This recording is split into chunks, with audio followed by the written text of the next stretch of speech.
You want to be the president of the building next?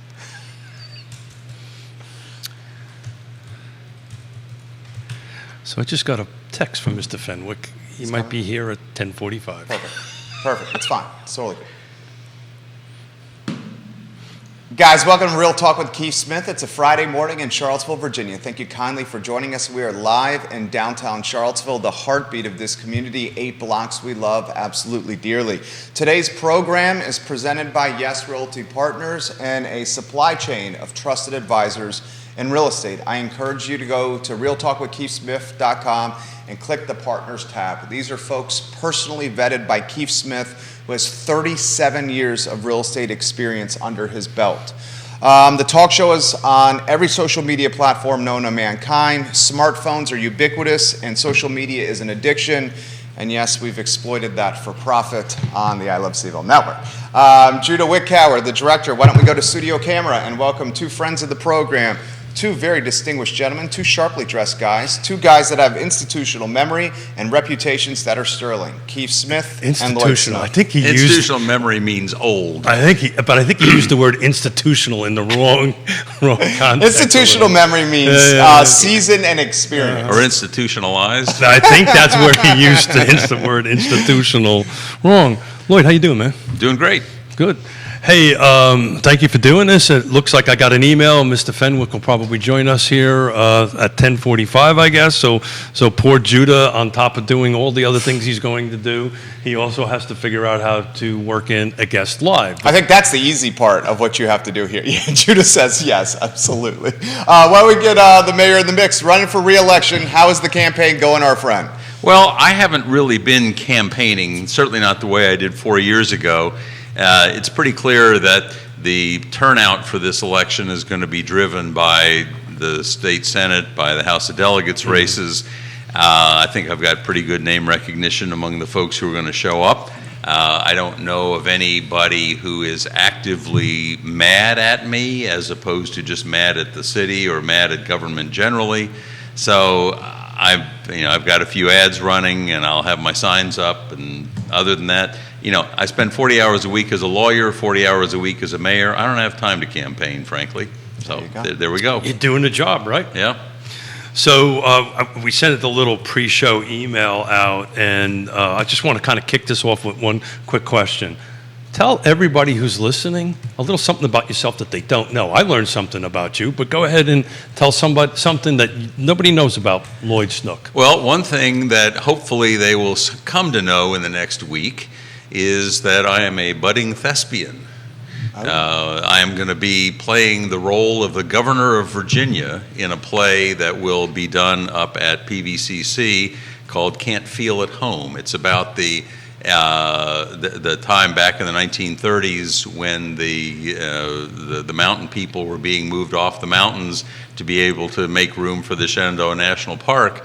And they decided they needed to have some local VIP play the role of the governor, and so that they picked me, and I get to play. Or do you have other aspirations? I do not have other aspirations. Are you trying to release some future elected position here? No, because if anybody gets wind of this, they're going to say no way for this fellow, because I'm playing the role of Governor George Peary, whom nobody's ever heard of, but he was governor of Virginia, 1934 to 1938. And I have the next to the last scene in the play where I basically tell the sheriff of Rockingham County, you go evict those people, you burn their houses down, you are an agent of the law. Okay, well, time out. We're trying, it's election season, we do not want. I think folks may not also know this. Ray Cadell highlights this all the time. Our mayor has the voice of a songbird as well. So not today, I don't. He's a dynamic man. He's a thespian. He's a vocal standout. He's a hell of a leader, a talented esquire, a good guy. Thank you. Yeah. Mayor Snook, what are some of the key points or the key topic matters you're hearing from constituents that they may want you to keep a close eye on? Upzoning seems to be front and center. Upzoning is certainly one of them, but I've been surprised when I've gone to neighborhood associations and so on that the very few, unless you're going to a place where, like, the president of the neighborhood association has taken a very active role. They're more interested in, what are you going to do about the violent crime problem? There are a few other issues like that, or I get a fair number of questions about the proposal to put a bunch, 200 and plus apartments at the end of High Street, right up against the Rivanna River. Those are the kinds of things that we're getting a lot of conversation about, but upzoning is certainly one of them. Neil Williamson watching the program, he's got a little joke for the mayor over here. Important to note, the state of Virginia kicked the mountain folks off their land, and then they gave it to the federal government. That's right.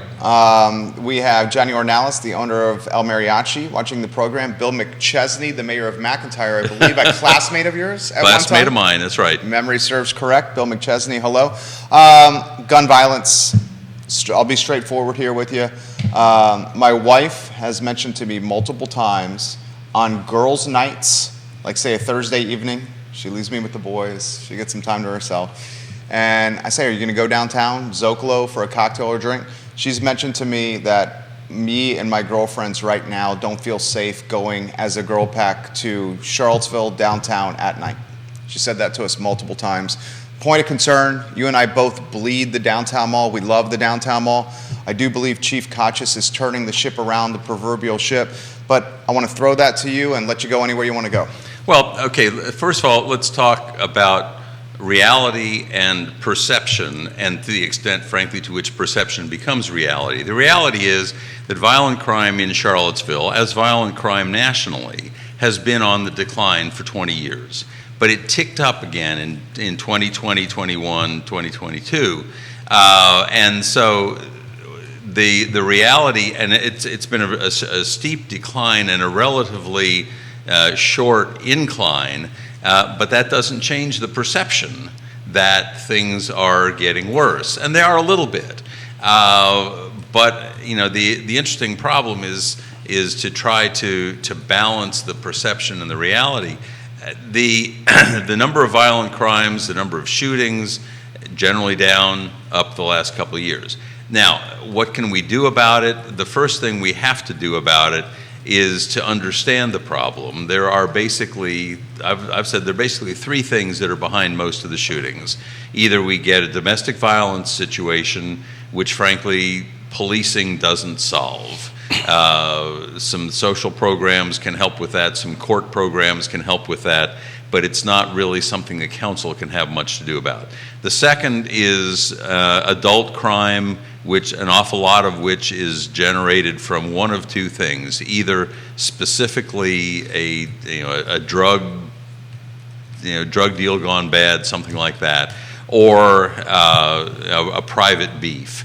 The Buck Squad folks have been working on this private beef thing, trying to find out where the private beefs are, to calm things down, to mediate some things, and that's been effective to some extent.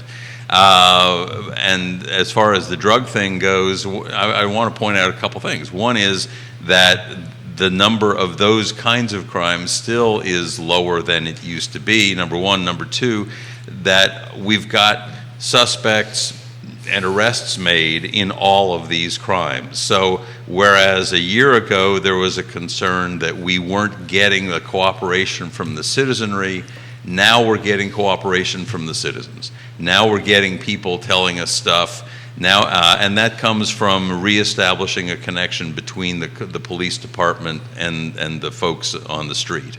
So that's starting to work. That's something that Michael Kachis was really big on when he got started, and he's been working on that, and it's helping.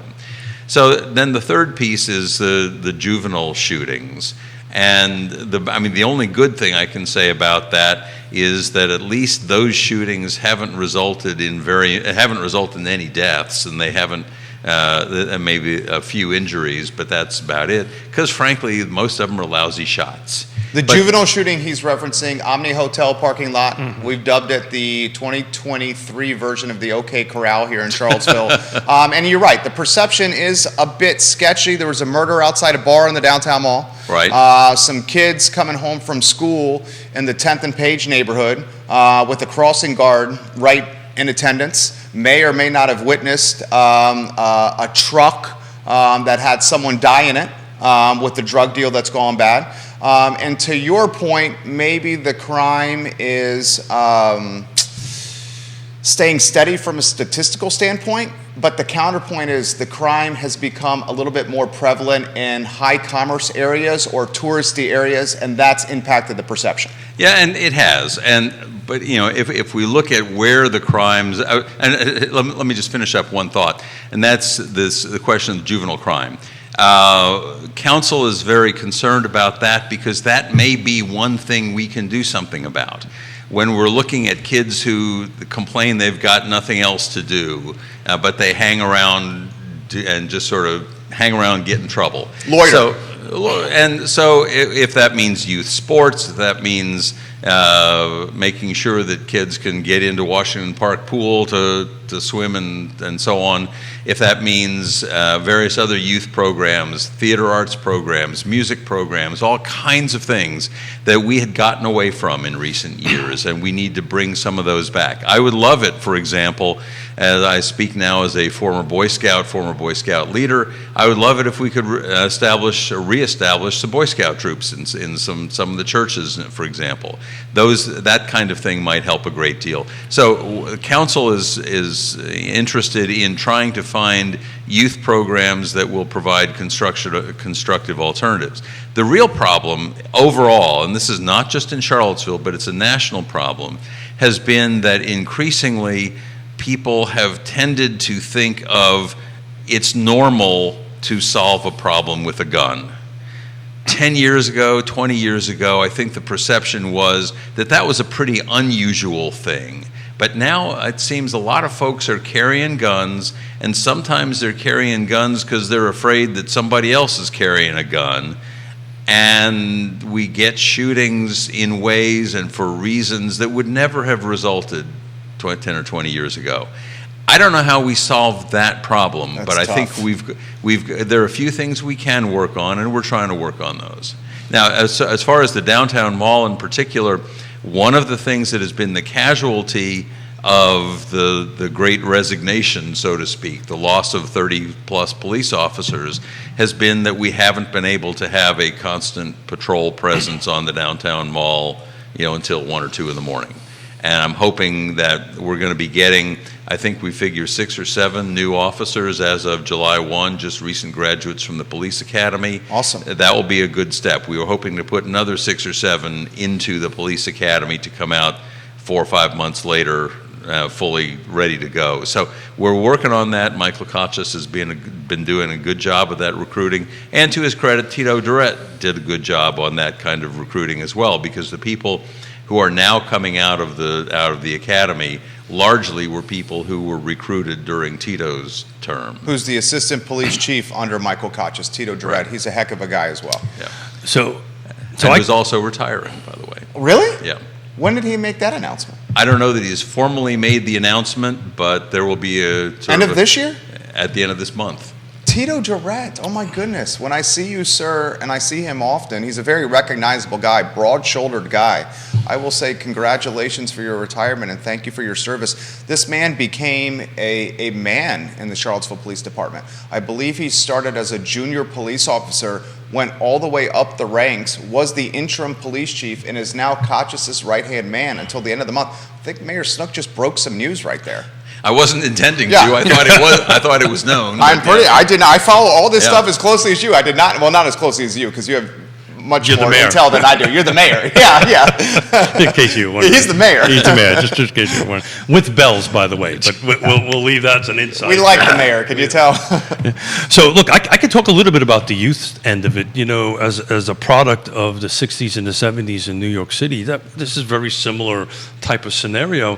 And, the local police officer, the beat officer that we used to walk the neighborhood, used to be the point to grab the kids, or not necessarily grab them, but educate them and say, look, hey, here's a YMCA, here's some. So, the part of the problem is it's short 30 police officers, right? Yeah. And that's something else you guys can fix. Which, by the way, is about 25% of our approved number. So that's a huge number. That's a huge. And currently, and I just met this gentleman. Currently, the beat officer for the downtown mall, the longstanding beat officer has retired. Very kind guy, knew everyone on the beat, kind of looked like Super Mario of Mario Brothers. I miss him. The replacement is also a kind gentleman, a little long in the tooth, if you may, 68 years old. I'm not saying he's old. Is he back on this whole institutional? Still young. But gentlemen, this man is pedaling and pushing a bike and walking up and down the downtown mall for 10 hours. Good for him. You gentlemen sit in chairs and fight the battles with pens and notepads. Should I show him a picture of me on my bike? Maybe he can go ahead and do that. But what we're talking about is the real solving of, in my opinion, of the issue is the direct contact between the police officers and the community, and community engagement on that. And that's something the city does control. I mean, you can't control the hiring end of it, but you can surely control the budgetary side of it. So there's enough money to make it attractive for a police officer or somebody wanting to get into this line of work. But I'll tell you, as a kid that grew up in there, it worked. I mean, the police officers knew your first name, knew who you were, knew where you lived. And knew where you were supposed to be. Knew where you were supposed to be. And as a kid growing up, what you wanted to happen as a police officer, if you were doing something you shouldn't have done, not that I've ever done that. Of course not.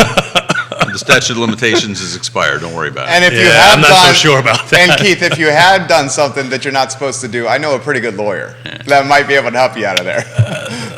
But the fear was that they told your parents, right? So I'd rather, whatever you needed to do, Mr. Police Officer, you did it, and that was that. But the point was there was programs. They took you to the YMCA. Gangs were very prevalent back in those days, and you had to walk different streets to get to school because you didn't walk that street because it belonged to that gang, and all these different things. But in any event, excuse me, I forgot to shut off my hearing aids. That's something that the city can definitely do, and the city council can do. But it comes down to getting back to community policing. There you go. We used to have a community policing program. Over the last 4 or 5 years, we got away from community policing. There were some active, noisy voices saying we want less police presence in our communities. And so there was less police presence. The more recent view is, no, we want police presence in our communities. We just want the police presence to be done right. To be fair. Well, but what to be equitable. It builds trust that the kids can then communicate. I mean, does anybody know what stickball is here? Yeah. I love stickball. Yeah. So he's a baseball fan. He used to play stickball in the middle of the street, and the cop would pitch for us, right? And that was that. And the firemen would, but everybody was community oriented. Everybody lived in the community, which brings us to a housing conversation. That's also part of the problem. Part of the problem is, as you know, I chair the land trust. We have a new police officer that we're trying to help to buy a home to live in the city, and we just can't get it to happen. Yeah. Right? There's not enough product. There's only one single family attached townhome available to buy. It's a little bit outside of the price point. We're trying to work on some subsidies and all this kind of great stuff. So where the city can help, not that I'm making a pitch for the land trust, but I may just do that, it wouldn't be the first time. Get out of town. Lloyd Snook is going to hear from a nonprofit asking for money? Get out of town. I think he's referring to me. Oh, I know, but I am also referring to the many nonprofits that ask Lloyd Snook and Charlottesville government for money. But that, God love it, Charlottesville is like the nonprofit capital of the world. We have more nonprofits per capita in Charlottesville than any other place in the state. Is that true? Is that absolutely true? That's a true stat. And what happens is every time somebody in Charlottesville gets a brainy idea, they say, I'm going to go start a nonprofit. That's so and true. what I keep trying to tell people is, why don't you get together with any of the 10 other nonprofits already trying to work in the same space? And if you pool your resources, maybe you will have between you enough money to have a really solid executive director, to have a really solid finance person. Where these organizations founder is they're too small to have the overhead necessary to grow. So, that's good advice. Mr. Mayor, we are thinking a lot alike. That's the reason why there was a merger between the Land Trust and PHA. And there's other nonprofits in the housing space that we're trying to bring under the envelope. And PHA itself, Piedmont Housing Alliance, Thank you. was an alliance of about 3 organizations about 40 years ago that finally had that same realization at the same time. So I'm bringing, just like just regular business thinking too. It's okay. We're much stronger together than we are are apart. So you'll be seeing us knocking on the door. But back to the policing thing and helping people stay here is that there has to be a larger pool of subsidy so that we can get this police officer, this young police officer, to actually live in the community that he's policing. It's going to be a female that she is policing on that, so they know each other. People start developing. That's legitimately an issue. Like, we have a lot of the officers on the police force listen to the show because we're very, very, very pro-police in this on this network. Sure. And it's tough to be pro-police in this network because there's a very small, organized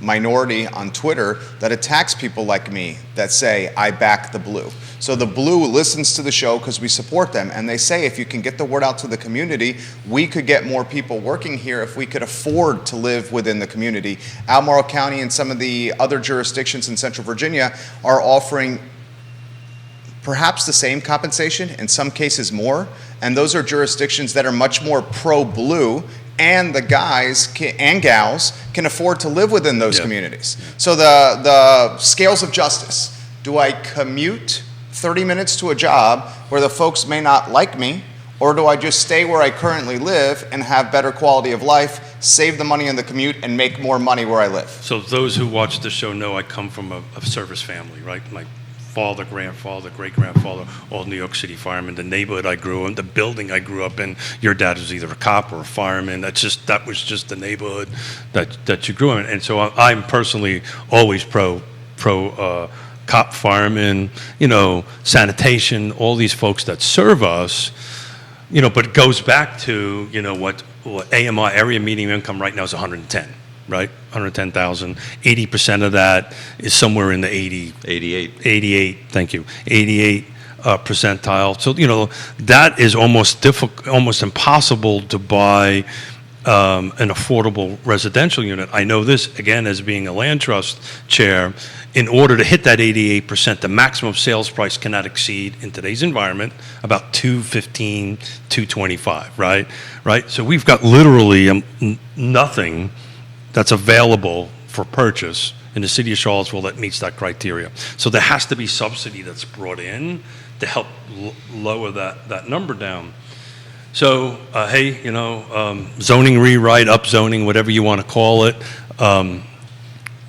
I bet my mustache on it. I'm pretty sure you won the bet. I won the bet. Yeah. It's funny. I won the bet. Neil's watching. I know. I was trying to invite. So is the Daily Progress. I tried to invite Neil to come on the show on Wednesday to talk about the results of the election. I didn't say this, but what I was really saying, why don't you bring a bottle of bourbon because you owe me one? For those who don't know, I bet my mustache with Neil that on the 19th, which is Monday, that the city council would adopt the new zoning rewrite, which is clearly not going to happen. I want to throw something to the mayor here. A lot of stakeholders have mentioned this to me. I've also perhaps noticed it with some of the body language or some of the things you've said. Are you cooling a little bit on upzoning in its full magnitude?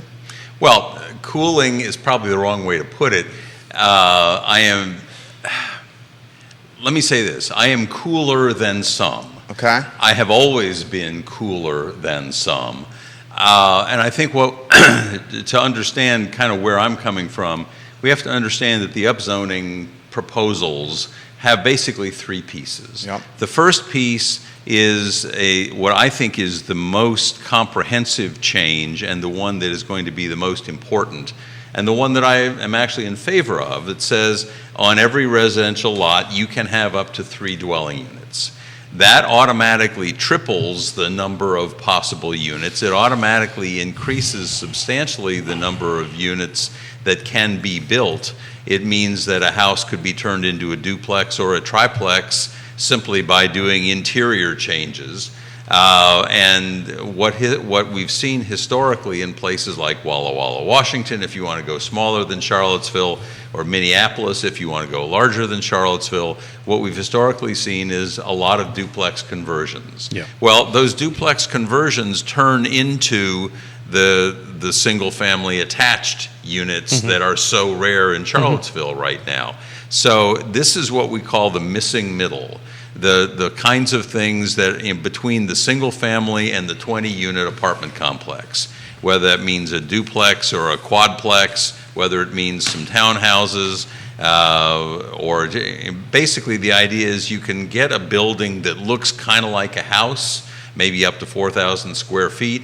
And from the city perspective, do we really care whether you've got 4 1,000 square foot apartments in there, or whether you've got one 4,000 person in a substantially larger house?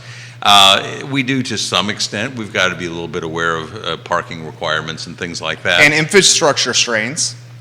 Yeah, but infrastructure really is not that big a problem. And people think about infrastructure.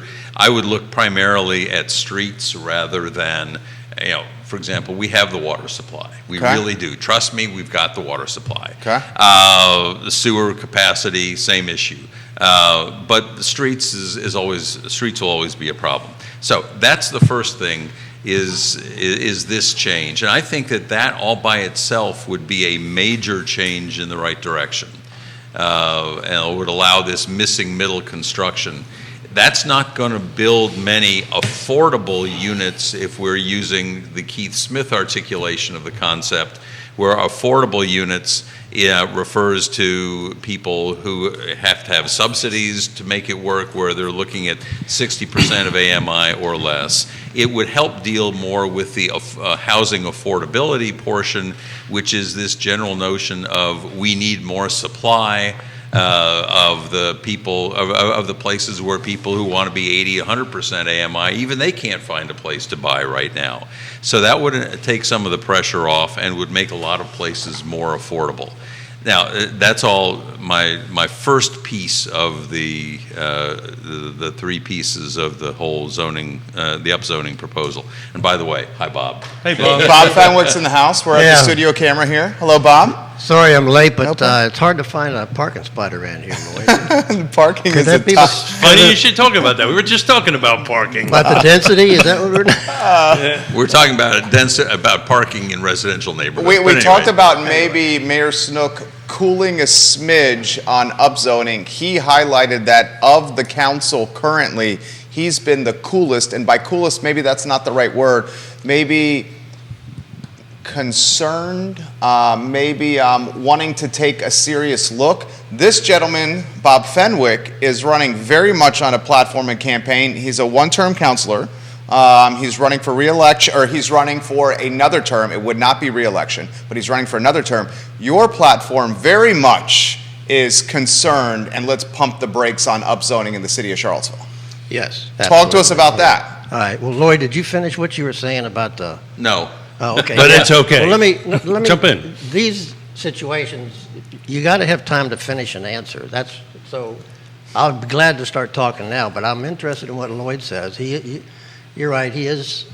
Well, let's hit the reset button a little bit. So why don't we kick it off real quick? Tell us who you are, why you're running, and then we'll jump back into the upzoning thing. So tell us a little bit about yourself for those who don't know you. Which one? All of these cameras? Oh, yeah. Okay, He's yeah. rotating all these cameras. All you got to do is look at a mic You and got talk. the Daily Progress, NBC 29, and the weekly newspaper on. Okay, Just got great. to figure out what your good side is, Yeah. Bob. They're all good, Bob. They're all good. Okay, I'm Bob Fenwick. I was on council from, I think, 2014 through 2017. August 12th happened, or September 12th. August. September, was it August? And it really changed the city. And after that, it was the pandemic. So we've been in sort of a real mess for 5 or 6 years, and we're just now starting to come out of it. So I had a family situation that I had to take care of, but people would always text me and email me and say, Bobby, can you do anything about this? We got a zoning situation here where the citizens are not being listened to. There really is no public involvement in this proposal and how to put it together. I didn't have time probably 2 or 3 years ago, but that's basically what I've heard for 2 or 3 years, and that was possibly the reason why I jumped into the race. I was waiting for somebody that would be strong enough to present an alternative or to give a good critique of what the city was about to do. And when I really didn't see that happening, I decided to jump in again. Your platform seems to be pretty straightforward. You're very concerned about taxes and the direction we're heading with taxes on citizens, to the point that maybe the community is getting gentrified. Certainly the priority on taxes on rooftops, people's houses, and your platform is pretty much against upzoning. I think we're going to see with you, Mr. Fenwick, and I respect anyone who's willing to put themselves in the public eye to run for a government spot, because it ain't about the money. I think this man's getting 20 for the mayor. I think somewhere 18 to 19 for a councilor. So let me jump in Please. real quick. So as you talk, Please. So I'm not against upzoning. I made my career in real estate. I'm a general contractor. Right. So closings are a very important part of my business. I understand about the age of the city and how it needs to be refreshed. So I'm not against upzoning, but I'm very much for the citizens being involved in how that upzoning occurs. And that's what I just said. Basically, the citizens didn't feel like they were being taken seriously, to the point that one of the members of the Planning Commission called for a boycott of a small business. That's Rory Stolzenberg. He's watching the show right now. Yeah, merely because... Which actually had nothing to do with the upzoning proposal, let's be clear. Well, no, I introed that by saying that people were not being listened to, so that kind of thing. I didn't think that was the way to go. This has been going on across the board, really, with city issues. The people don't think they're being listened to. Well, when they say that, when they complain and they say, look, you're not listening to me, whoever they're talking to says, we are listening to you. But what that person is saying never seems to make it into the conversation where the proposal is being presented or critiqued or whatever it is. So if it were up to me, I would stop the upzoning proposal as it sits on the table now. Wow. This afternoon. Wow. The developers don't really need the breaks that they're going to get in the current proposal. For the last 10 years, they've had basically almost everything they've wanted. And in most cases, it's worked out pretty good for them. And if anybody takes issue with that, if you were to start at Beer Run and walk your way or ride your way up almost to the rotunda, you'll see building after building, even some of the side streets like Riverwalk. So we're doing pretty good, but what has accompanied that is really a lack of what some people call affordable housing. Now that's really aside, that's kind of a peripheral thing, but all of these issues that we're going to talk about and that we have talked about through this campaign so far are tied together, almost all of them, in one way or the other. The zoning, public participation, the budget, whatever you want to bring up. So does that... No, I think that was a great answer. I'd love to get Mayor Snook's take on this. And before I offer that opportunity, I think we're truly going to get a temperature of the city of Charlottesville on Tuesday evening, Wednesday morning, based on this barometer right here. I think this is a bellwether of the city of Charlottesville, Bob Fenwick and his campaign. Yeah, Tuesday's going to be a really interesting. I'm looking forward to our show on Wednesday, by the way. This man, if you get on council, and I think you have a chance, man, and I think your campaign of what you're saying with the taxes and the upzoning, and let's listen to the constituents, is going to resonate with a hell of a lot of people, especially in an off year. I think we're really going to see what's going to happen here. Mayor Snook, anywhere you want to go. Well, Lloyd, real quick, look, if I'm successful, I'll be one of 5. I totally get that. I think Lloyd will be another one of 5. So I think this man's going to be on. I think Michael Payne's got a pretty good shot because the incumbent has tremendous name recognition, and Payne and Snook are incumbents. It's all about that third seat. This third seat is up for grabs. I think Mr. Cooper may have put himself in a tough spot with the fundraising and the ChatGPT issue that's out there now. I think it's between him and Natalie. So I do want to get this out. I invited everybody to show up today. So thank you for showing up. Michael couldn't make it today because he had a business meeting in Richmond, but the other two chose not to join us, which was a little odd.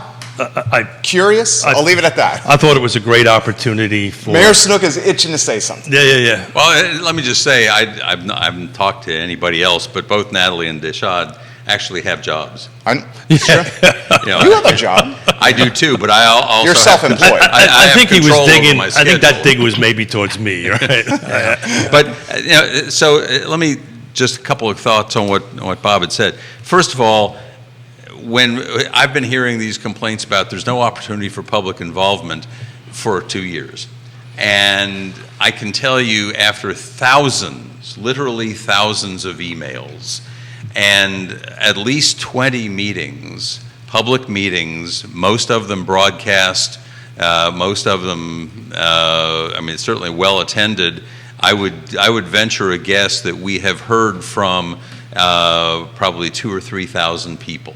Now, in all honesty, many of the people who are writing to us most passionately are actually county residents, and I'm not quite sure how I'm supposed to deal with that. But I have the ability, when I get an email from somebody, I can look them up and I can see where they live, and when they make an impassioned plea for what the city ought to be doing, and I'm thinking, why aren't you making the same impassioned plea to the County Board of Supervisors? Well, because they've already limited the county to only 5% development. I understand. Yeah, but here, I'll jump in and add to that. And I've been preaching this or saying this for 503 shows that we're doing today.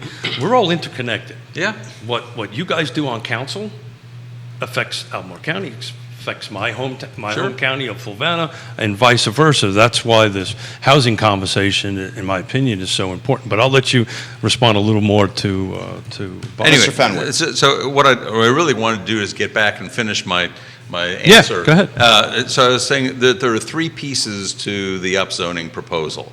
The first is the 3 units per lot. I'm in favor of that. Historically, what we've seen is that it will result in slow but nonetheless significant increase in number of units. It's not going to all by itself cause huge changes in neighborhoods, and it will result, when it results, it would be resulting in changes that would look like other houses in the neighborhood. It wouldn't be a 20-unit apartment complex, for example.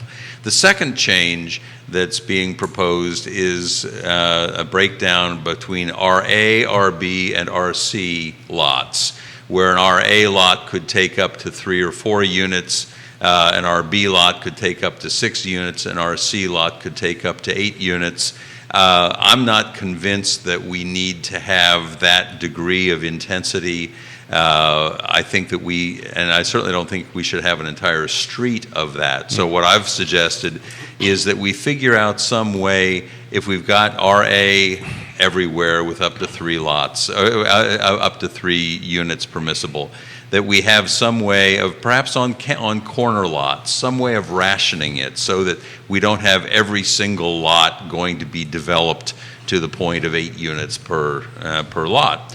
And so I would scale back on that. The third piece is for some so-called double density bonus for an all affordable complex. So it would say, if you have the right to build 4 units, we'll let you build 8 units provided that they are all affordable to people making less than 60% AMI. The problem is that in order to do that, and I've worked out the numbers with sort of a pro forma that I've run by some people who know a lot more about this stuff than I do, everybody agrees that those units will never be built. The subsidy is too high. You're going to need like $1 million a lot subsidy to make that happen. And I know this world well. You're going to need, like I said, to hit 80% AMI, because I chair the Piedmont Community Land Trust, so I understand what this is required. You can't exceed a sale price of $215, $225, call it $215. It's going to cost you $400,000 just to produce a unit. Yeah. So the subsidy is around minimum $200,000. So you're 100% right. It's probably not going to happen unless there's a ton of tax incentives, a ton of connection fees waived, all this stuff. And as you know, I'm working on the Albemarle County developer incentive, I'm running that group, which I want to invite everybody to show up publicly. But those are the math on that is pretty large undertaking. Yeah. to get to that. So what I've suggested is, let's just take that off the table. First of all, the folks on the left are extremely excited about it, even though it will never be built. And the folks on the right are extremely upset about it, even though it will never be built. And so let's take some of the political heat out of this equation, take that out of the formulation of the plan, and let's look at what is really likely to get built. And what I would like to see with the 3 units per lot and some degree of higher intensity but rationed in some way, best odds from what I've been able to gather. We'll see more of this in about a month when a new economic analysis is expected to come out. Best view of that is that it would result in perhaps 300 or 400 units a year, but no more. So, Bob, I'll let you jump in here for a minute, but I've been a lot of people watching you guys here. I've been saying this for a long time. It is not going to result in a large number of units. I'm on a national cohort. I look at this all throughout the country, small cities, large cities. The single-family detached turning into a duplex, that's the path that's going to happen. Because that's the path of least resistance. It's a path of least resistance. And most affordable remodeling costs. So, correct. Where the city can help on that to try to, and Bob, I prefer the term housing affordability over affordable housing. Affordable housing means different things to different folks. On that end of it, what has worked in these smaller cities that I was part of is these incentives, tax incentives, connection incentives, to say, hey, look, if you do this to 80% AMI, 60% AMI, and you rent it out, there's a 15-year moratorium on taxes or whatever it is. That's what's helping the affordability portion of it. If you don't have that component in it, they'll go Airbnb, right? They'll go, market Richmond rate. City just made Airbnbs completely legal. They said normally the requirement, this was earlier this year, was you had to live 180 days in the residence to legitimately Airbnb it. And then Richmond City said, why don't we just make Airbnbs completely legal with no requirements? Then we get the tax revenue from the property itself and the lodging revenue on top of it. And we complement the region by driving more tourists and giving them a place to stay. Very unique approach. Tuesday, we closed our daughter's and son-in-law's house in Richmond. If you don't think that was part of the plan. Very unique. I think the Richmond idea is pretty damn good. They've got a garage that we're going to be converting into an Airbnb because they paid astronomical amount of money for a starter home, and they have to offset their thing in there. But Bob's taking some notes. Why don't you jump in, Bob? And Bob, you got a lot of people asking you questions right here. Oh, I'm sure, yeah. Well, Keith, let me just first say, affordable housing affordability. After we leave this building today, and this should really be going out to the audience, they still won't know what the difference is. It's like a difference without a meaning. So that's one of the issues that that's people... fair. They're trying to get their input in so it makes a difference. Yeah, so when you say and the right word... from the beginning, that's what it is. So this is live, by the way. Oh, yeah, but let me finish that up, because you're a professional. I know what you've been doing for a long time. It's like a doctor going into a doctor's office, and the doctor's talking one language and the patient is talking another. So that's what it is. But go ahead. That's why we created the Regional Housing Partnership, because everybody in these 4 pillars weren't talking to each other. But you're 100% right. A dear friend of mine and Robert Liberty? No. Well, that's a different thing. I was talking about our dear friend, Mr. Fairchild, right? Did you see that post from Chris Fairchild, the Fluvanna County Board of Supervisor? Nope. He did a post on social media that basically said, if you want to come to Fluvanna and change Fluvanna, don't move to Fluvanna. Yeah. That's literally what he said. And he also said in that post, he will never, as long as he's an elected official, approve more development and density in Fluvanna. Yeah. Straight up said that. Yeah. And I was like, you know what? This is authentic. At least we know where the man You know stands. what? That's all we want from our electeds, is we want to know where they stand. Yeah. So And Chris if they represent, it sounds like he's representing Fluvanna. Chris, I would disagree with that, but Chris is a dear friend of mine of 30 some odd years. I know him well. Our children grew up together. I love him dearly and respect everything, but we differ on our opinion on that. And I'll tell you why. Just before you came in, we were having a conversation about policing, right? And we're 30 cops short, right? Well, part of the problem also is I'm trying to find a home for a newly police officer that wants to live in the city of Charlottesville but can't, right? There's literally only one duplex for sale right now, and that's at 257. And this individual can't go over 215 because of the amount of money that they make, and there's not enough subsidy to come in and do the difference. So where I think housing affordability or having the people who serve us, Bob, the best, police officers, firemen, teachers, nurses, this concept of single-family detached turning into duplexes, there are some paths there that we can say if you're a police officer, you get whatever, some sort of extra money from a fund of some sort. But we need to keep these folks who serve us close to where they're serving us. Otherwise, to Jerry's point, they're going to go to some other county, make the same amount of money. And not have to commute. Yeah, well, let me tell you real quick. My wife and I moved down here when she went to law school. I remember this story. We couldn't find anything in Charlottesville that we could afford. The rent was too high. I just started my business. She had just started law school.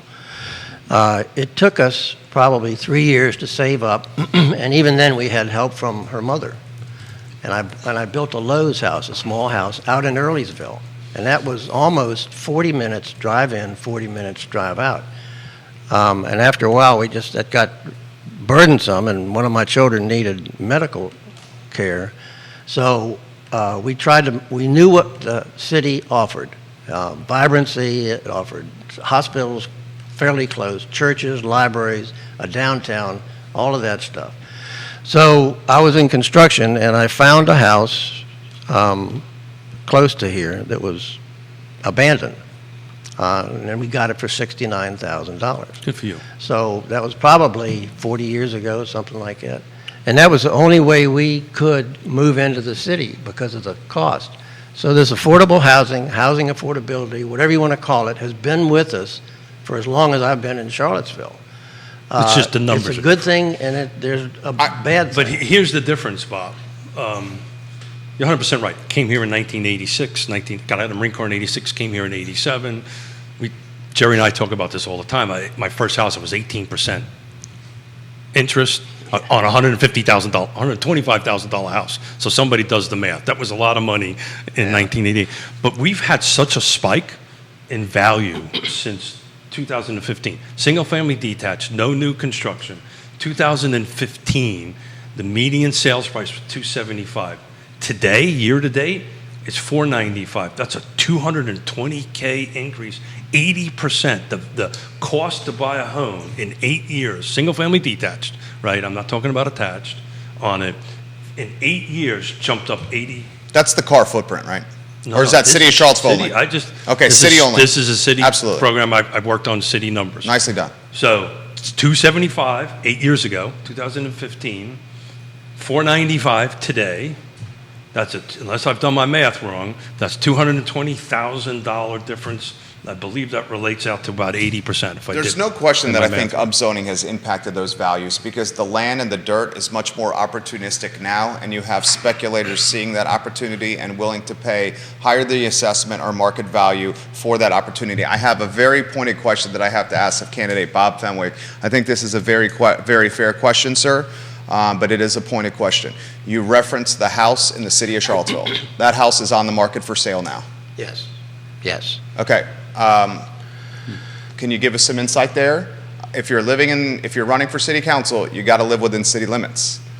Yeah, we wouldn't. Well, you wouldn't move. It's just me now, so we wouldn't move. Okay. And there'd be no stairs. Okay. You know.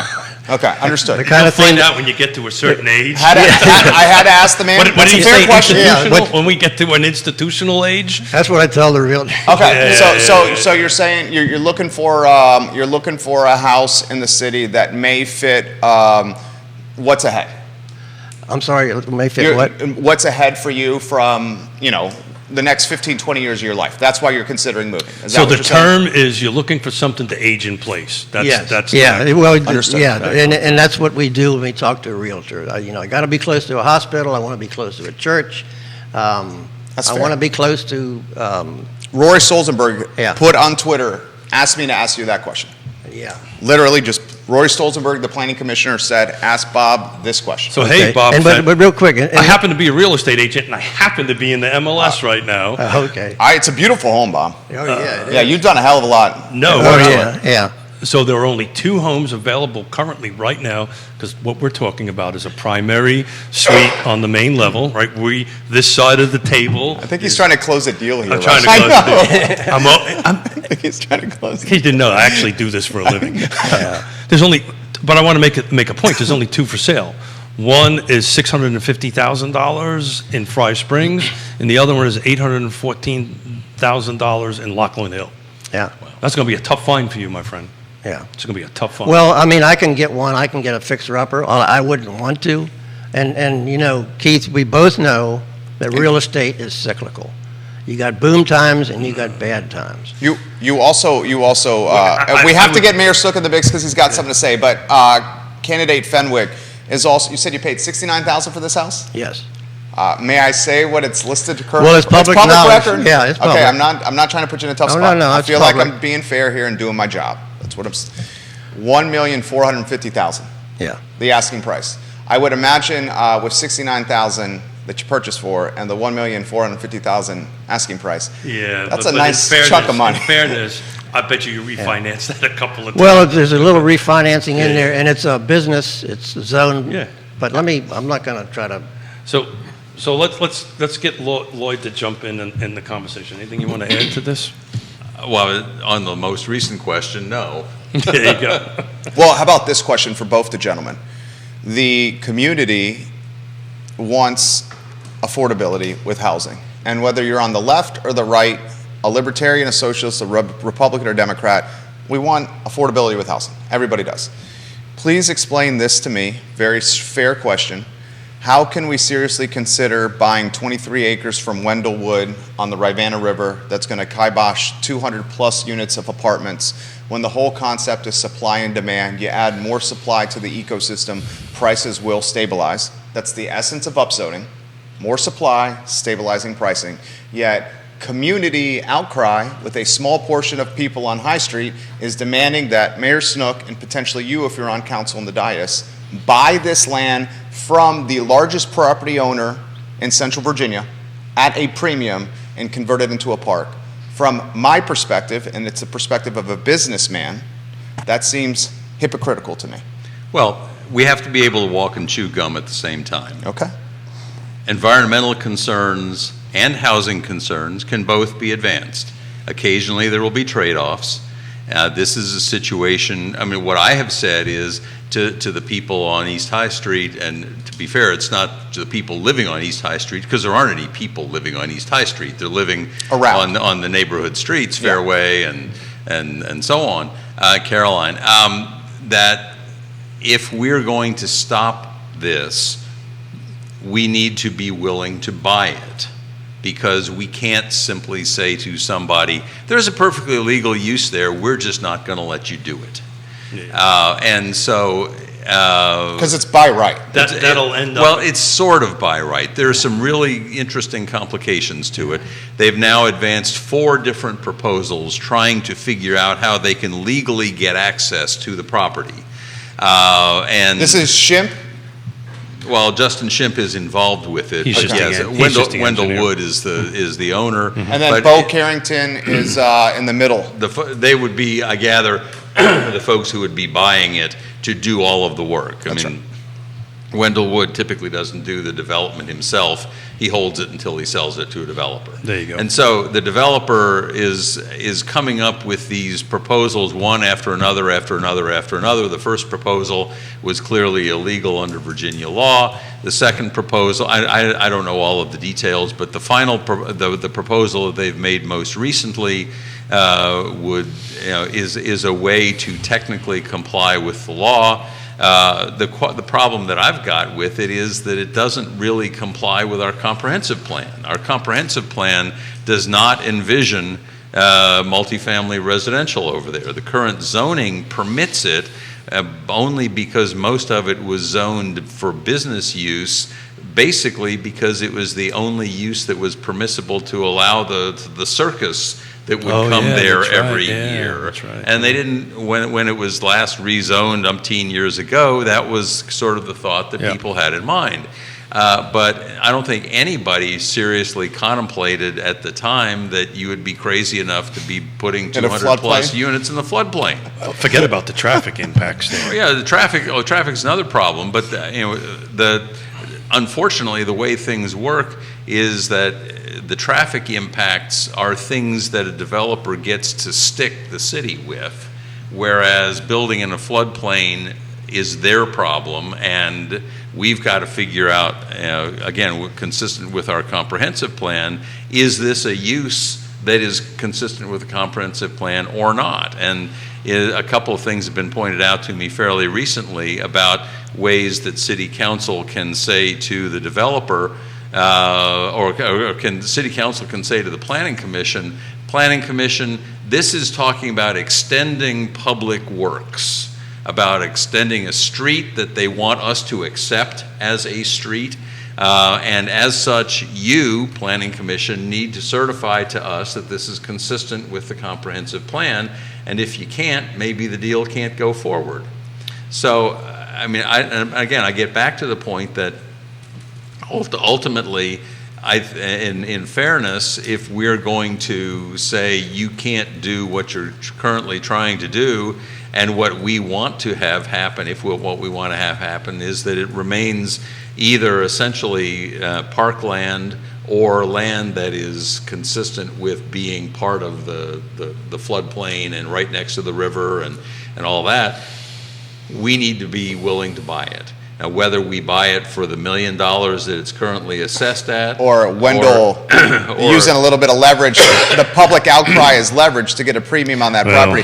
If I was Wendell Wood and the dude's in the catbird seat and he's a crafty guy and he knows how to negotiate a deal, I would leverage public outcry to get a premium on this land from taxpayers. Well, Yeah, absolutely. Ultimately, our answer is if we decide we want to go that way, and I'm not. And he watches the show. His son does. That's fine. Okay. I'm not committing anything on this, but if the city says we want it and we're willing to pay a fair price for it, then we can go into the eminent domain process and let the court decide what the fair value is. And right now, my understanding is that the law is that their rights. The value would get calculated based upon the rights that they have, the vested rights that they have. Which would be the by right use. Well, at this point, they don't have an approved site plan. So they don't have a vested right at this point. But that's a legal argument that is, frankly, beyond my pay grade. I'm glad that we're hiring a new city attorney who knows a whole lot more about this stuff. That sounds extremely complicated. Yeah, how many times do you get that as a lawyer? Hey, what do you think about this? I do want to make a correction. It's like being a doctor at a cocktail party. And Mr. Hey, Doc, Fenwick, what about this thing on my arm? Mr. Fenwick deserves an opportunity to speak on this because this is a key issue. He does, but I need you to put a pin. Just think about this because I need to make a correction. Yeah. I misquoted the numbers on the houses. What I was looking at was what's sold, right? So the information I did, I just wanted to make sure to get the record straight. What's active, I had is zero. So there's actually 0 homes. But go ahead, Bob. I just wanted to set Well, the let record me straight. if I can get my Somebody note will here. check it for sure. What people aren't talking about as well is it's not just the value of the land. There's an economic opportunity there. If you have property on a river, and they would certainly, Oh, they would rent in a would go heartbeat. for that, They would rent in a heartbeat. yeah. So it's not just the land; it's the economic opportunity. The tax upside, you're saying. Are you saying tax upside for the city Well, and no, the income. economic No, ecosystem the that is income. improved on High Street? The income for the developer. I mean, that's Well, it's what they're in passive business income, for. It's direct income. It's all kinds of different. Yeah, all kinds And of you also things. have the issue, we started the program with perception and reality. We also have the issue that the city is kiboshing housing from a perception standpoint. That's the perception that people will have here. Or they would say the city is protecting the floodplain from a developer who wants to put 200 units in the floodplain. That's called branding and advertising, and that's my specialty right there, and that's going to be difficult to sell. Well, the city is dealing with what we have. We have 10.2 square miles of land. We will never get more than that unless we buy a school outside somewhere. So that's why I push back a little bit with you, Bob, on the cyclical thing. You and I have been in the business for a long time. Everybody who watched the show knows. And Ray Cadell's Bob's agent. He wants you to know that. Ray Cadell put it in the feed. He Yeah. said, by the way, Keith, Mr. Fenwick has not one but two pretty good real estate agents. Julie, is it G? Julie G. Julie G and myself. Yeah. We have his current home listed, and we'll be sure he lands in the city in a house that he wants. So Ray Cadell. I love. I got to tell you, Ray Cadell's protecting you his could- client over here. you could not have picked a better person. Well, hey, I knew that, Keith. You could not have both picked of a better those. person. He's also given top-notch props realtors. to Mayor Snook. He says Bob Fenwick and Mayor Snook are two clear-thinking public servants, whatever their politics are. Well, Well, I think our politics actually are pretty close. We just might have a little difference. Well, so, one of the great things about this conversation is we may be landing on different sides of a specific issue, but we're actually having a conversation. Yeah. Right? Well, let me- We're not showing up to have a conversation, right? We're actually having a conversation. All right, let So me that's jump good. in. Sure, One go quick ahead. note about the property down on, that they're next to the river down there. And it's going to hit on what I said, I think, in the intro here. There's a young lady who is sort of ramrodding the effort of the citizens to get input. She, as of a month ago, she had tried to talk to NDS, Neighborhood Development Service, for 1 year to get a phone call returned. They wouldn't even return her phone call. So that's the kind of thing, and I hear this kind of business, that was sort of a way more than most people, but that's what I was talking about. And if you have the citizens involved, you don't have this angst and this anxiety that we feel in our city now. I couldn't agree with you more, Bob. I've been waiting. Mayor Snook has said, though, we've given the citizens ample opportunity to get involved. This has been going on for a long time in a very public fashion. And to Mayor Snook's point, if folks are late to the party with involvement and they miss the opportunity to get involved, who is that on? Well, and let's be clear, I think I'm That's not more sure that Bob customer was service. talking about the upzoning issue, which is what our conversation. I think you're talking about community involvement just in totality. Just customer service. Well, like I said, everything's tied together. So You're talking about customer service, right? The direct absolutely, contact yeah. between Like a them. manager would come in and say, if a phone call comes in, I'm going to make sure you return it within 1 day. Yeah, I can tell you, again, this is more of a land trust stuff, but our project that we did on Nassau Street, I'm still trying to get my bond money back after 3 years. So but I will say, in fairness to the city, under the current leadership, it's 1,000% better than it was a couple of years No ago. Look, doubt. look, nobody expects us to be perfect, but we can be better. It's That's- customer service. Yeah. Dude, I and, get it. and you got to give props to Mayor Snook. You got to give props to Michael Payne, Juan Diego Wade, Brian Pinkston, Leah Puryear. Got to give props to Cena McGill. I think he used the term stabilize the organization. Without doubt. Mayor Snook did, and they have done that. They have stabilized the organization. So you got to give props to these folks here. It's completely different than what it used to be. So thank you, Mayor. So, Bob, As I always say, I take 1/5 of the credit. well, it takes leadership, so thank you. So Bob, right, cops, firemen, teachers, Yeah. right? Yeah, I heard the same thing from I won't give the person's sex, but a firefighter. Couldn't find anything in town. So how do we help It's that? called Drive Till You Qualify.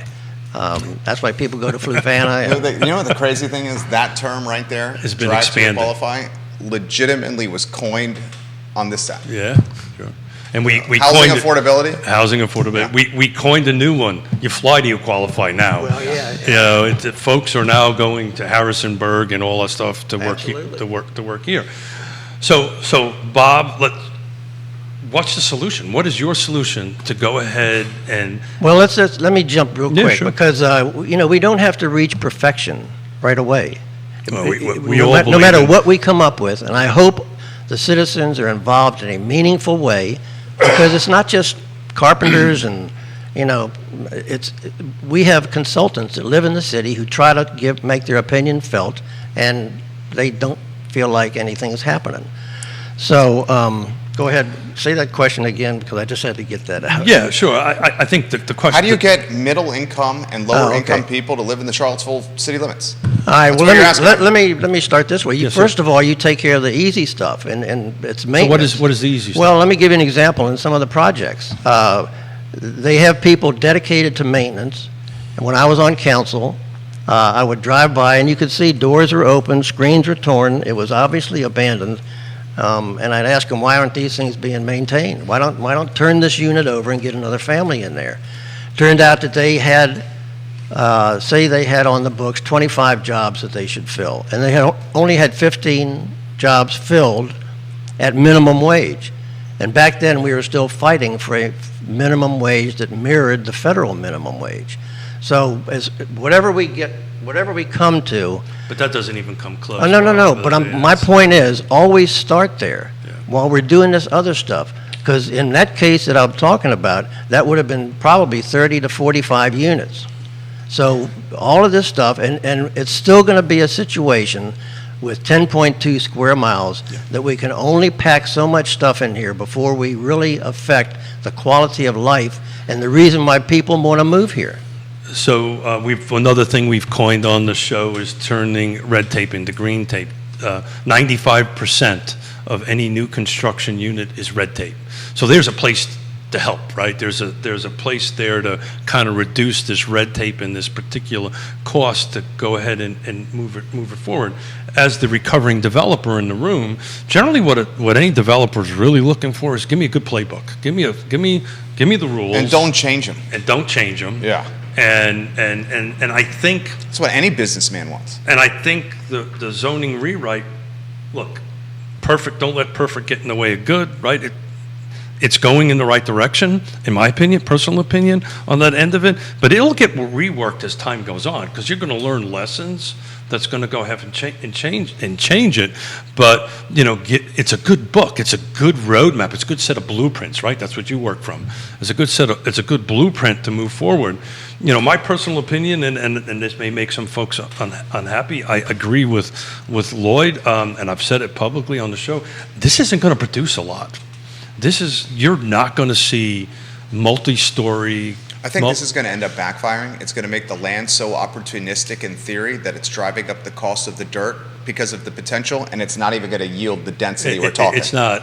But Bob, you know what I found out, because I'm part of a team out in Portland and Seattle. When they adopted, you know what they figured out? They figured out the building code didn't let them do what they wanted to do, right? And so they went through this whole process, adopted everything to Lloyd's point. Like, we'll take a single-family detached, turning it into a duplex. But guess what happens now, right? You're a builder. You got to now put a 2-hour separation. You got to have multiple exits and so forth and so on. And it turned out that it didn't happen because the cost of converting these to meet the building code. So one of the things I hope happens here is the planning department talks to your building department and say, hey, the things we're trying to do, can you actually do it? I'm not talking about parking. I'm talking about taking your home that's on the market and carving it up into 4 units or whatever number of units. And you'll find out the cost to do that is super expensive, and it's probably not going to happen. Yeah, well, the one thing, and I know you're itching to get in here, Lloyd, but once you codify something, once it becomes law, it's hard to take it back. That's another issue I have with the zoning proposal. Because once you codify something, people will start investing money based on that law. Sure. And if you go into court, the judge is going to look at the equities.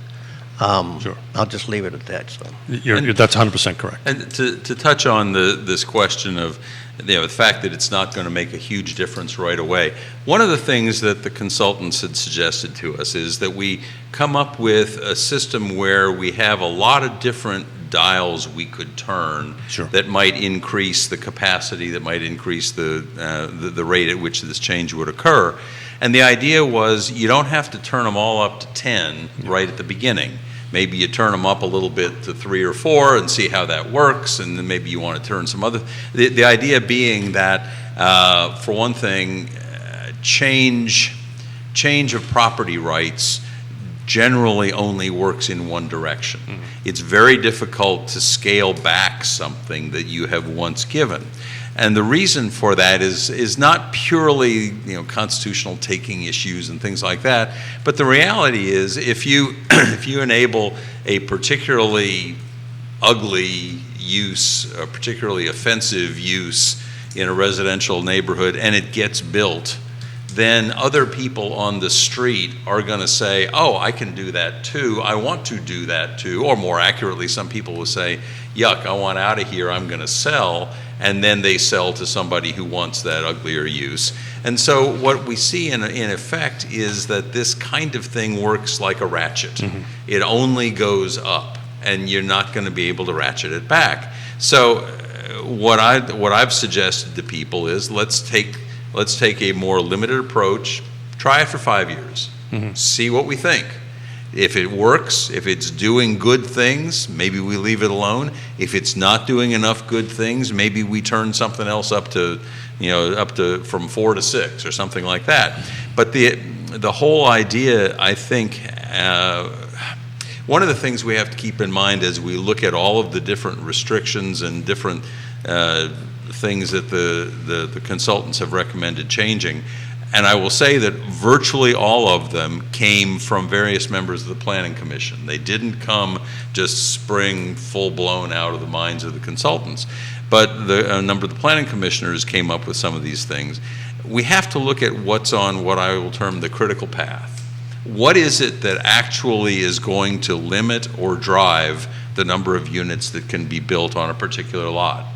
And it turns out under the current formulation, although we've got all kinds of things about 2,500 square foot sublots, I'm not getting into the technicalities, it turns out that what really it seems to be the limiting factor is the provision that would require a road frontage of at least 40 feet.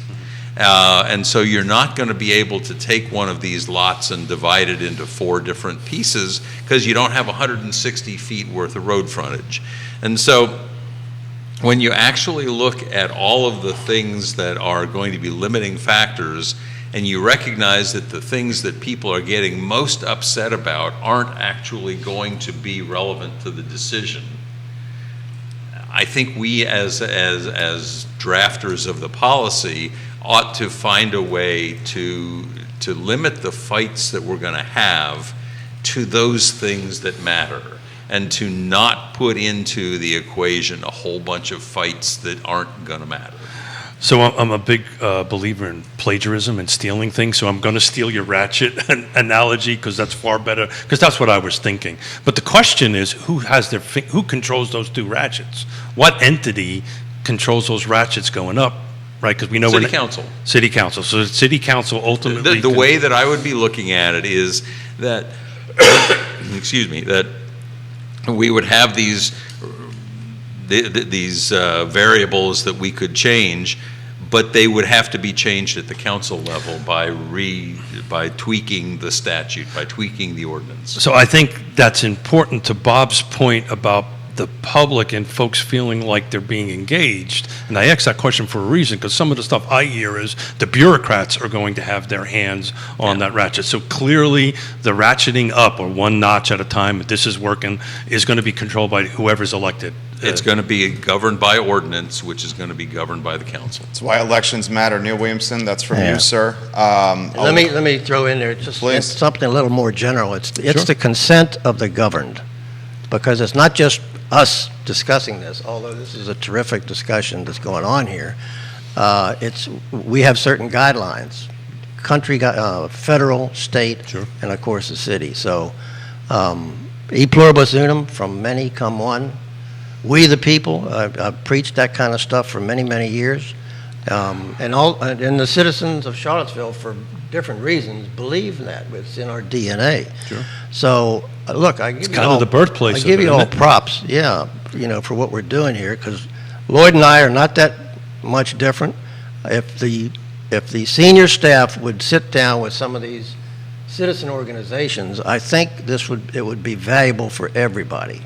Well, that requires leadership from the top down. So that comes from the council down to the city manager and so forth and so on. You got an engineer making a point that may help with the negotiation with Wendell Wood. In similar vein, this is from Carly Wagner. She's background in real estate and an engineer. In a similar vein, the planning department should talk to FEMA and the building department about cost and feasibility of building and insuring in the floodplain to call the bluff, or for nothing else, have accurate information for land negotiations if they end up pursuing the purchase of land. Well, let me mention an interesting little aspect of the floodplain analysis, that the engineer behind this project is Justin Shimp. The current floodplain lines were revised just a few years ago on a submission by Justin Shimp. Of course, he's a smart guy. And nothing wrong with that, Yeah. nothing illegal about it. He knows how to play the game. But the reality is that, and the same thing came up a couple of years ago on Nassau Street, but in this particular case, I mean, people remember seeing the floods Sure. on the circus grounds. That is not ancient history. That's actual memory. And the argument is he's going to put a 15-foot retaining wall in there to keep the flooding away from his property. What that means effectively, of course, is that you're channelizing the water, you're making it rush faster and more erosively on other people's property. And that's one of the reasons why we're not supposed to be approving building in the floodplain, even though we think we might be able to protect what we are personally building. So this issue of where the floodplain line ought to go is something that there's currently some hydrological study going on along those lines. I don't know if it's going to come out anytime soon, but we were told last year that there was a study that was being done and may enable us to know whether this particular set of floodplain lines is truly accurate. Well, that's a super smart move. I know a little bit about this. This is my world. Some of these floodplain lines were set up, long time ago before GIS was happened, and so if this a good investment, in my opinion, of money from the city is to go through and actually figure out where it is, from a surveying perspective and create an actual plan. That's generally sometimes what happens with these floodplains, and Carly will probably either agree with me, I would assume. Sometimes they're old. In this particular case, they're not, right? But in some cases, the map is showing the floodplain, but you go out and shoot the grades and the map and GIS is off by a tremendous amount. So a lot of floodplains get changed that way because reality happens. Oops, the old one was off. But in this case, I've been here long enough to know to see that thing flood a bunch of times. I got a lot of stuff. And we're at 11:34. Mayor Snook, some insight into the city manager search. If you could offer any perspective, I feel like we're in the bottom of the ninth inning here. And then also I have to ask respectfully, the clandestine nature of this search has contrasted with previous searches. I respect that you're interviewing candidates that are active in other positions and they fear they may lose their job if they are on a short list for a city manager hire in Charlottesville. But at the same time, as a taxpayer in the city myself, I was hoping for a little bit of communication from government on who the next CEO of Charlottesville, Virginia was going to be. Well, okay, so the status of things, I wouldn't say we're in the bottom of the ninth, but maybe we're in the top of the ninth. It's getting close. Okay. We interviewed a number of candidates, all excellent. As I've said, a good mix of black, white, male, female. We've got some discussions we've still got to have among ourselves. As far as the question of what kind of public engagement we can offer, the basic problem that we had was that if we were going to hire somebody from outside of Charlottesville, they didn't want to be outed. Yeah. And so if we go to a completely open process, we end up either with candidates from outside of Charlottesville who are less than the top drawer, or we end up with only internal candidates, neither one of which I think is a good approach. So the consultant, the hiring consultant we were using, we actually have access to a couple different folks like this, said, okay, we have done a very thorough vetting of these folks. We've done all the Google searches, we've done all the newspaper searches, everything else, which, by the way, had not been done when Dr. Richardson was hired, and that was not done with an external consultant, for what it's worth. And so we've got a lot of that work having been done. And the question, if we end up with an external candidate as our top choice, Would we have some sort of a process before formally voting on that person?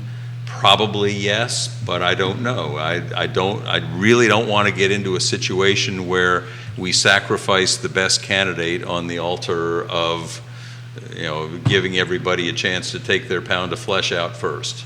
That's a fair response. I totally appreciate that response, and ideally, if I had to weigh the scales of justice, of transparency, or having the most qualified best candidate be the CEO of the city, I would want the most qualified best candidate. Amen. So I respect your process. I also appreciate what the citizens have said of being someone in the dark, and it sounds like you appreciate that as well, Yep. especially since previous searches were so transparent.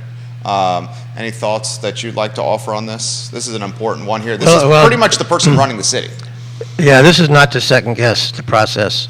This is just ordinary citizen talking. I couldn't help but kind of get the feeling that this is like a draft situation. You do your homework, you have people advising you, and you're deciding on different merits, and then you take your best shot. Whether that turns out for the team, you won't know for a couple years. So what I just offered was I would not hurry this. I would not apply any pressure that I had to come to a quick decision on this. This is pretty important. Somebody said we've had 4 or 5 city managers, and I don't know if that figure is correct. Oh, no. It depends on the window. Yeah. If we're talking from like Mike Murphy till now, it's been a carousel of city managers. That's safe to say. A carousel of city even before Mike. Well, we had institutional memory before Mike. We had Mr. Jones. Maurice Jones. Went to Chapel Hill. No, I'm just saying as far as people responding to the new leader, that kind of a deal. Since Maurice Jones, it's been a carousel of city managers. But that's not unusual in public bodies. This prolific was nature is unusual. Very much so, and it kind of went down to where things were functioning at that. Oh, absolutely. At that particular time. And you're choosing your words carefully. I'm choosing my words very carefully on that end of it. Do you want to add a little bit to that, to the conversation? Well, we had, if you would go back to the beginning of 2018, we had Maurice Jones, Mike Murphy, Teron Richardson, John Blair watching the show for 3 months. Chip Boyles. Chip Boyles. We had about 3 months where we didn't have anybody. Well, you had Sam Sanders. Sam Sanders was sort of the senior deputy, right? But he was still a deputy. He wasn't really even an acting city manager. Then we had Robert Bob Group. Well, no. Oh yeah, the guy that quit before he took the job. That's right. Yeah, Mark that's right. Foley. Yeah. And then we get to the Robert Bob Group, and we interviewed 3 of their recommended candidates, and we picked Michael Rogers. So that's a 1, 2, 3, 4, 5, 6, 7, perhaps. 7.5. And then a couple of halves somewhere. Yeah, in the last 4 or 5 years, and since we wound up in January bringing Michael Rogers in, he has brought a great deal of stability. He's been great. He's a seasoned pro. Right. So can he be the guy? Is Michael Rogers the guy? Are we going to hire Michael Rogers? I will tell you that he is one of the finalists we've been talking to. If just a taxpayer's opinion here, I pay a lot of taxes on this building. Okay, we're talking $10,000 plus here. That's a lot of money. Hey, I'm 2 blocks away. I know what you're talking about. Okay, I feel the sting. Okay, and that's a lot of money. We may have real estate wealth, but it's not necessarily, you get it. Absolutely, yeah. Okay. So Michael Rogers seems like the right answer. He's already got a tryout. The tryout's going damn good. People like him, and he's willing to stay in the background, out of the limelight, and just run the city. Well, and I will say, one of the things we've done is over the course of the last year or so, a few things have happened. One is when we hired the police chief, the same group, Polyhire, did a sort of a community survey about community needs and perceptions and so on. We also had, as part of the strategic plan process that we started, we had some focus groups and this kind of thing, and as well as getting some opinions from members of the city staff. And there were a couple of things that people said whether they were citizens or whether they were people working in City Hall or just what, stability was the number one no doubt. thing. Stability, and let people in government do their jobs. And people would sometimes talk about, yes, it's fine to be progressive, but we want a government that works. And it is no coincidence that the one TV ad I cut during this season, it was a good commercial. I talk about, this is progressive government that works. That's what people want. That's what people expect. And that's what we've tried to give them in the last few years.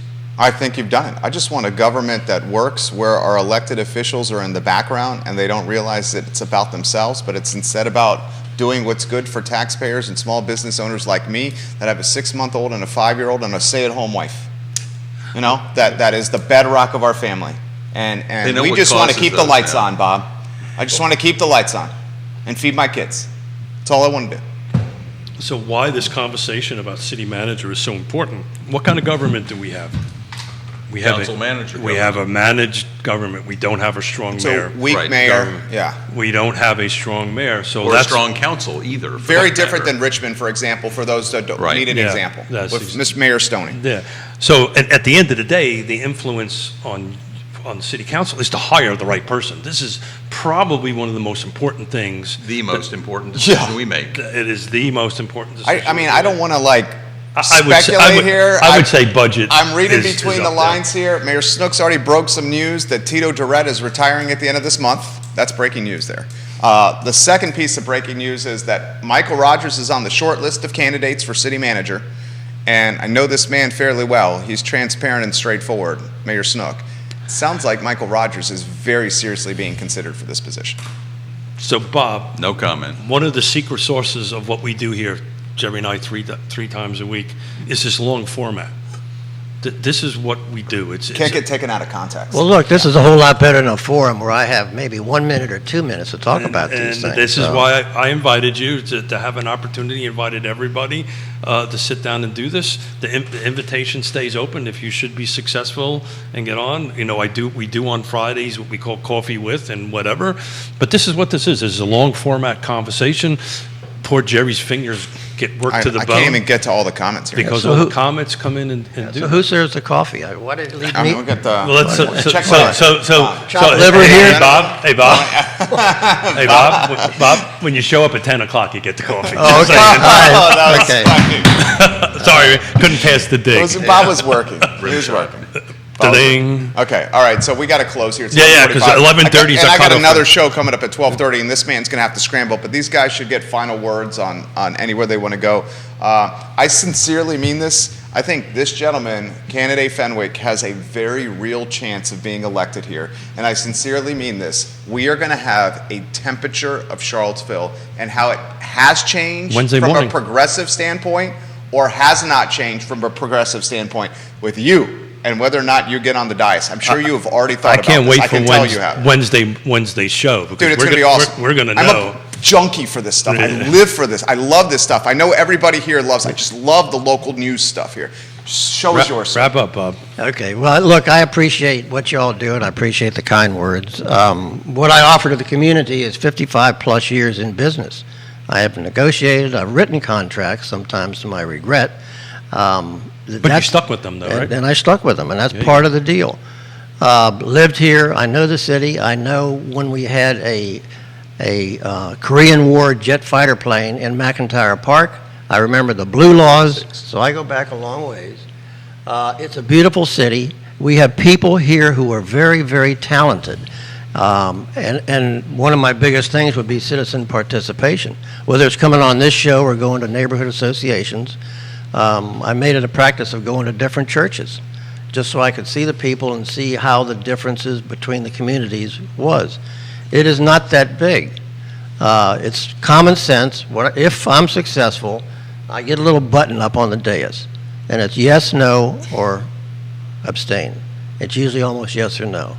So this is really not rocket science. I have a lot of people to call on to ask questions of and to see what the citizens being governed is all about. So thanks for having me here. This is quite a setup. Thanks to Lloyd I think this back and forth had been civil. That's the Oh, way yeah. it should be. Always. So it's like buying a car. You're not going to, neither side is going to be happy.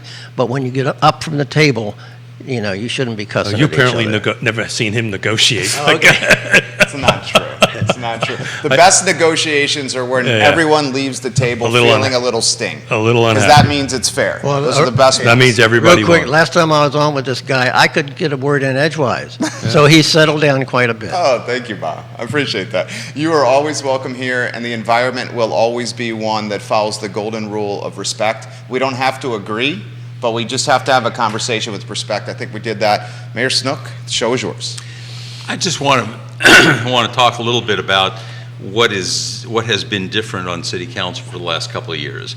That one of the things that I tried to make sure we did when I became mayor was that I talked to everybody on council before every meeting, that I knew before we went into the meeting what the issues were going to be that we were going to be fighting about. In many cases, we had worked things out ahead of time. In many cases, I had been able to figure out, well, I'll give you an example. Say there's a 15-page collective bargaining ordinance, but we knew there were maybe 15 things we wanted to talk about, and 15 things that the union people wanted to talk about. And I went through council and I said, okay, we've got agreement on this. We don't have to fight about this one. Let's get down to the 3 things that we're really fighting about. And by talking to one another, and more importantly, by listening to one another, we occasionally actually changed each other's minds so that we didn't have to have these long 2 a.m. kinds of meetings at City Council. And that didn't mean that we weren't having disagreements. It meant that we were solving them. We were resolving them in a good manner by listening to one another ahead of time. And so, a couple months ago, the CVille tomorrow, I can never remember the names these days, had their movers and shakers issue, and they had me up there. CVille Weekly. And they said, Lloyd Snook, 4 words, shorter city council meetings. I love it. And that's not to say we weren't discussing the issues. It is to say we were coming to decisions about issues in an orderly fashion. And that's an important part of what needs to happen, that when you talk to one another, that there are no surprises, that you talk to one another and you know what's going to happen, or at least you know where the issues are. People may change their minds, but at least they're respectful about it. And so that's an important thing that we've tried to do in the last couple of years. It's an important thing that I hope we will continue in the next 4 years. So That was beautiful. Well said. I have said this more than once, and you said it earlier in the show. To do the job correctly, it's a minimum of 40 hours a week. Is that true? Is that how much you guys are grinding? I wouldn't say it's a minimum. To be mayor, probably 40. To be a counselor, certainly 20. You're clocking 40 a week? Easily? Probably. If you kept track In part because I respond to so many emails. I know you when do. people say, nobody ever responds to me, well, try emailing me, because I can't tell you how many hundreds of emails I respond to in a week. Wow. That's impressive. Well, there's committees that you're on, because Yeah. I've seen you in a couple of Yeah. ones that I'm sitting at. So it takes a lot of work to go ahead and do this. So my hat's off the fact that you guys are trying to get back into the spot again. I understand better than most how much work it takes in family commitments. So thank you for coming on. Long format, anytime, Bob. You're welcome up. Lloyd, you're always welcome. Just wander down the hall and walk in. But thank you, gentlemen, for taking Watch your out time for out of the your day. puddles. Watch out for the puddles. That's an inside joke. We got a leak in the building here. Thanks, guys. Yeah, the I Love CVille show, guys, is up in 40 minutes. We have Supervisor Jesse Rutherford of Nelson County in the studio, and we're going to talk everything government here in Central Virginia. Can you tell it's election season, and can you tell I'm excited? Thank you kindly for joining us. Take care, everybody. Thank you. That was awesome. Thanks, gentlemen. Bob, you did a hell of a job. Yeah, Thank you. Seriously.